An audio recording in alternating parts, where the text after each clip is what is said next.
Grandpa's feeling a little frisky today. Let me say something to all you and be as clear and concise as possible.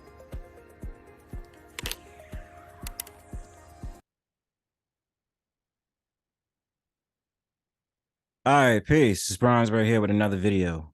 And that video that I just showed you is Kid Rock, who decided to protest against Bud Light for their recent campaign with propping up Dylan Mulvaney on the newest, being on the newest can of Bud Light beer. Also celebrating 365 days of girlhood. Now, understandably, a lot of men are outraged by Bud Light carrying on this campaign, Dylan Mulvaney, the whole entire thing with transgenderism, and that one being the fixture in this whole entire thing. But I will say this. I'm not saying that men shouldn't be outraged by this at all. I think it's justified. It's an understandable reason. But the thing about it is, if you guys have been paying attention, specifically for the last few years, what they're looking to do is blur the lines on genderism, how someone sexualizes themselves, as well as trying to get men to fall in the campaign of thinking it's okay to have an attraction to transgenderism sexually. Now, the thing about it is, I'm going to show you in another tab where they've already did this from a couple of years back, and which you guys already know of, but I'm just going to bring it back so you guys can remember, where they even had swimsuit models who were transgendered. So I can understand the outrage. Like I said, I get it, but I just want to go over the story about what's been going on, because someone like Dylan Mulvaney is just a fixture of the now. There's going to be more people, you understand? They already have Blair White, like I said, Dylan Mulvaney, and there's a couple of others. So men being mad about this is understandable, but what I want to make you guys aware of is that cases like this are happening, especially in the United States, because their whole entire pitch is to have men be okay with something like this, where they're allowing transgenders to go on these products that's catered towards men. Okay, it's a big deal. And, you know, it could fall into the whole entire workings of being woke and all these different things. Who knows? But let me show you something else that they had put on here that I found entertaining and funny. This is actually Bud Light actually coming to the rescue to talk about this whole entire thing. And we'll read the article afterwards. So check it out. Thing I've suspected all along, that Bud Light is a beer made for men who identify as little girls. So I skateboard at a competitive level and sometimes make money doing it. And back in 2021, in the winter, I was invited out to a finals event hosted by Red Bull called Red Bull Cornerstone. And the day of the event, I was made aware that I'd be competing against a trans-identified male athlete. And you can probably guess what happened. The trans-identified male took first place, along with $5,000 of the prize money meant for the female athletes. And this left me in second place. I didn't know what to do, so I reached out to Red Bull privately by email, of which we corresponded previously, and they completely ignored me. And I realized, because of stories that I'd seen on the news, like Riley Gaines and the trans swimmer Leah Thomas and the Connecticut track runners, I knew that this was something that was becoming a bigger and bigger issue and impacting a lot of girls and women. So I felt like I needed to speak up, and I chose to post my story on Instagram. Well, the thing about it is this: hearing this woman talk, right? She understood that she felt some type of way from the situation as her being a skateboarder, and that she was put in second place, whereas the transgender was put in first place, right? And so when it becomes these whole entire gray lines with transgenders versus men's or women's competition, it's always going to cause chaos and confusion, which America prones themselves on, which in my honest opinion, I don't understand why, when you should be gearing yourself to understand how the hell you're going to sit up there and go with this war against China. And especially about the dollar, the sense of the dollar is pretty much abysmal at this point. But the first thing we have to do is mention about a random campaign with a transgender on a beer. Instead of focusing on war tactics, which they probably are still, but to make that a focal point more than this whole entire social experiment that they're putting in place.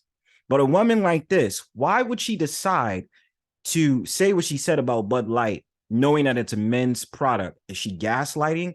Is she trying to create a whole entire, diatribe against a men's product or a product that's geared towards men, or who is it targeted to? There's many ways to slice this pie. Let's check it out. And it very quickly gained a lot of traction and a lot of support. And I've been speaking up ever since, because I don't want to be the last generation of girls to have experienced fairness and equal opportunity in sports like I was afforded as a child, but unfortunately had taken away from me as an adult. So Dylan Mulvaney has consistently and continuously made a mockery of women and claims to identify as a girl, has done partnerships with numerous different companies now, including Budweiser, Bud Light, and even Tampax, KitchenAid, Stella McCartney, Kate Spade, Crest. And it's disappointing to see. And the funny thing about this whole entire thing that I've been seeing on social media that's set ablaze for the last couple of weeks, transgender women saying that they can get periods and they know what it's like to have periods as a trans woman. I mean, how far in a rabbit hole do we go? Because even on the men's side, when we're talking about trans men have sat there and say real men bleed. Don't you find that funny as a man? That when it comes to your phallus, that you can possibly bleed through your phallus? Or is that the narrative that's being driven by trans men? See, the point of this is to make awareness of what today's man is going through, to steer you in all these different directions to take you away from your manhood. And us as men, we just have to understand exactly what they're up to, what they're trying to put out there, and doing bigger research on how it is. Like I always say in many of my videos, this is to pay credence to past empires that was all about chaos, error, and about trying to basically perverse men into these different things that's outside the man's nature. Okay. And this is not to offend anyone in the LGBTQ community and all that other stuff. This is just about them understanding to perversely get at men, especially heterosexual men.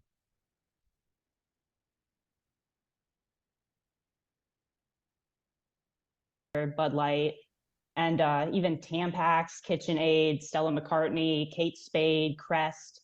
And it's disappointing to see someone making a mockery of females be applauded for it. But there is good news, and that is that we vote with our dollar every single day. And when companies make it clear that they don't share our value of respecting women, the best way to handle that is to no longer financially support them by purchasing their products and turn to alternatives. I think it's an attempt at woke virtue signaling, and they may not be paying very much attention to who their actual market should be directed towards. But when you go woke, you go broke. And this is the thing on that type of comment. My thing about it is they probably do have an idea. They are aware of who they're marketing to, but it's also about political correctness in this society. That's why you start to see a lot of these ads that's trying to make their fixture about being politically correct, not giving the proper pronouns and being able to put certain people on the screen that inherently they know is going to make a big spark debate and an outrage. But their whole entire thing is to include them in. You understand? So I'm pretty sure without a shadow of a doubt, Bud Light, for example, knows that their products would be geared towards men, but they have to be politically correct because they still want to adhere to making those dollars too. Because imagine if their products was all men, they said it's just about men. We only care about the men. We're not doing anything else. In today's climate, they would be canceled socially, and there would probably be a way to cancel them economically as well. So the thing about it is, yes, it is woke signaling. It is a virtue of woke signaling, woke policeness.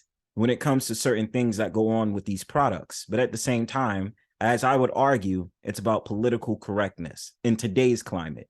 You must adhere to the whole entire thing about accepting those that's outside the binary gender.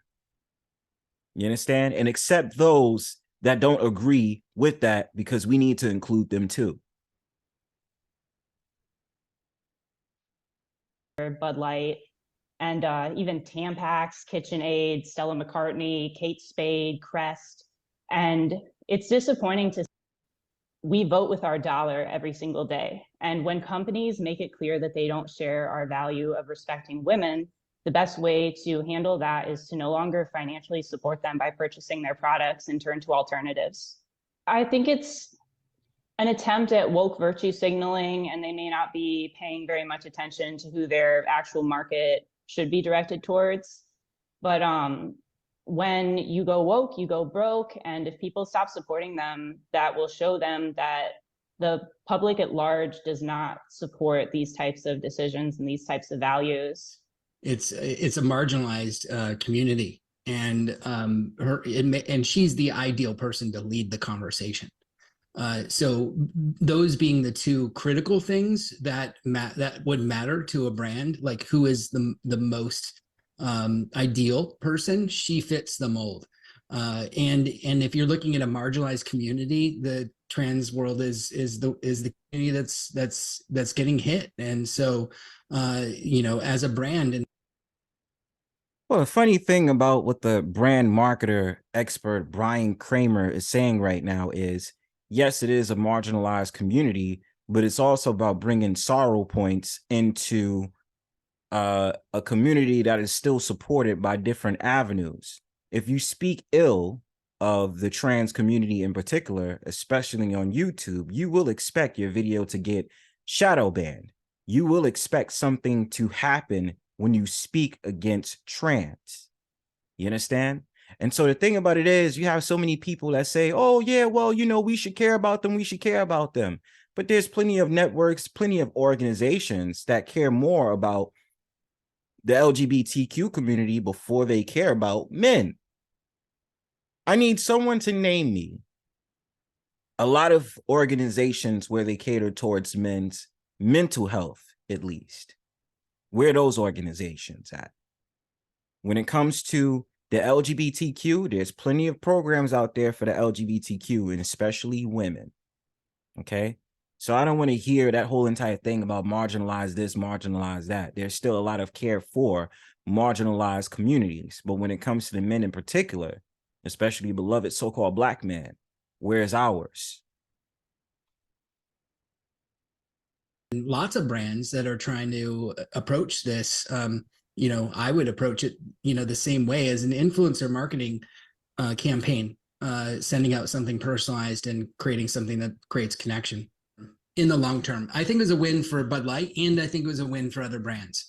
It activated the ability for other brands now to do the same thing. And yeah, they can see what's going to happen. And so it kind of set the tone for how to be in response to these kinds of things, like what is going to happen when we create this sort of campaign. And so I think it just set the tone, but now it can become a template, if you will, for what we do moving forward for this marginalized community and others. And the real thing here is that this is about inclusion and diversity, and inclusion and diversity as a whole is not propaganda.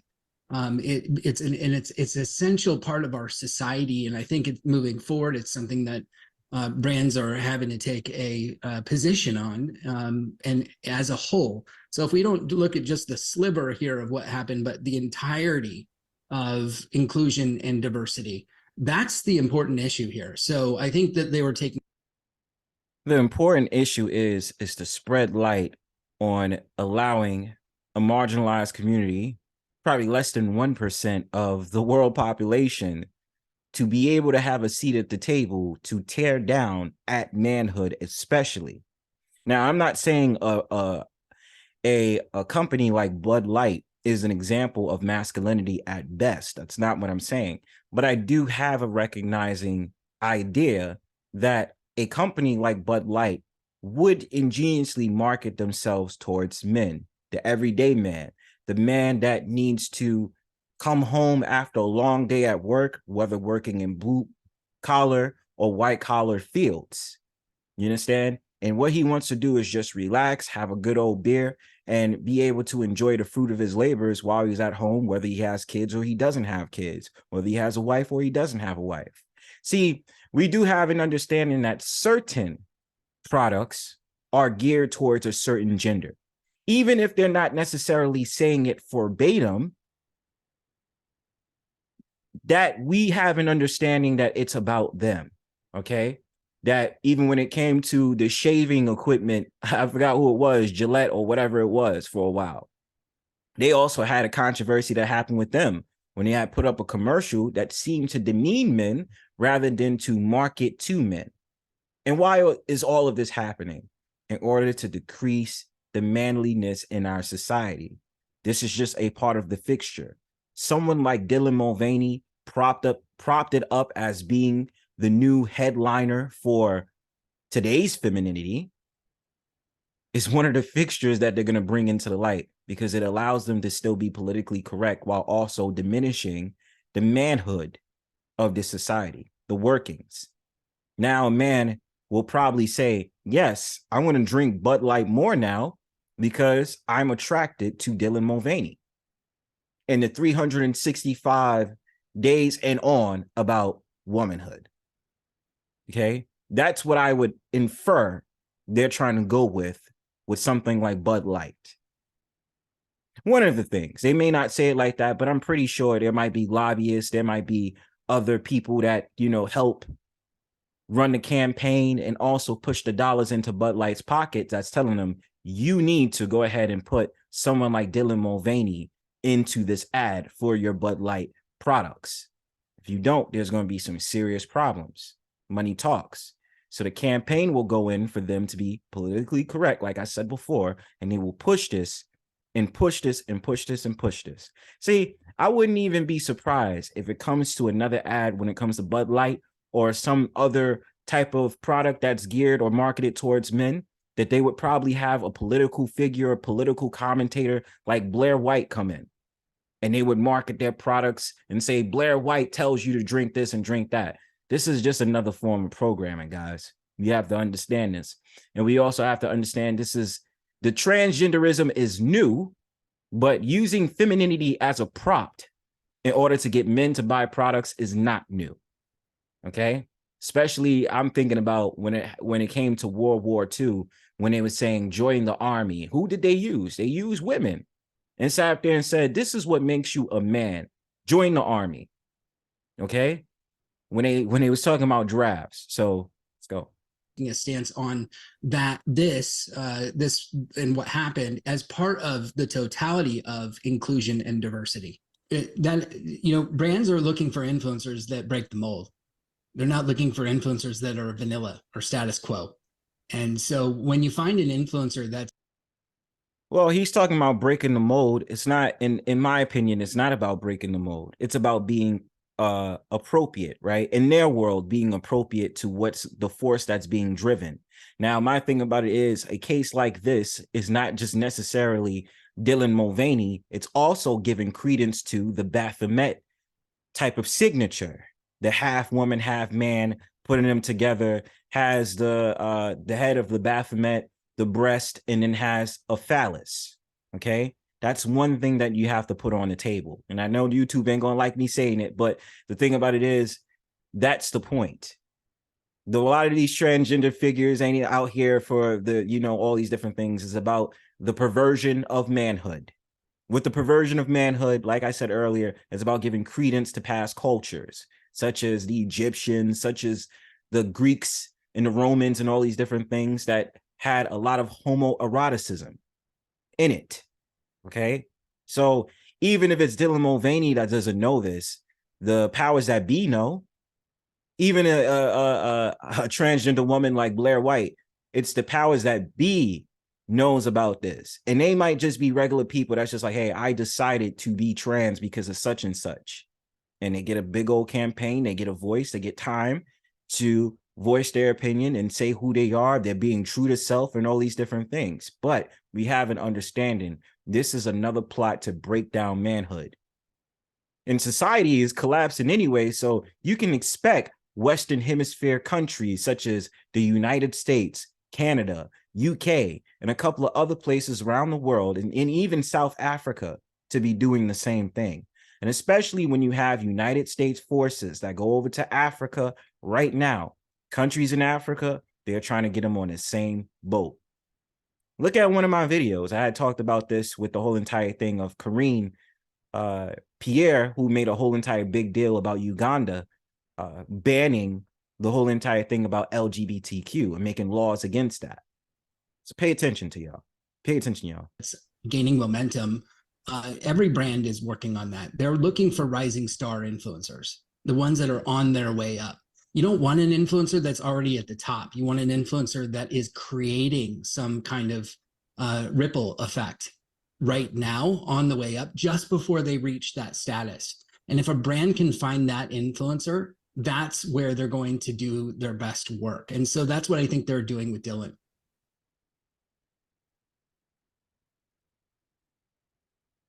And the last thing I want to show you, this on your screen right here. I don't mean to make this about them showing themselves like some scantily clad clothes and, you know, bikini and stuff like that. But I'm just showing you this as an example about how they rolling. You understand?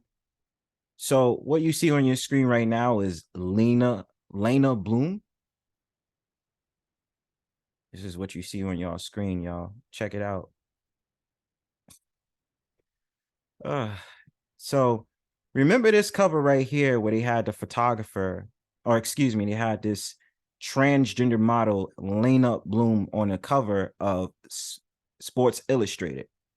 Another marketing campaign or another type of product that's geared towards men.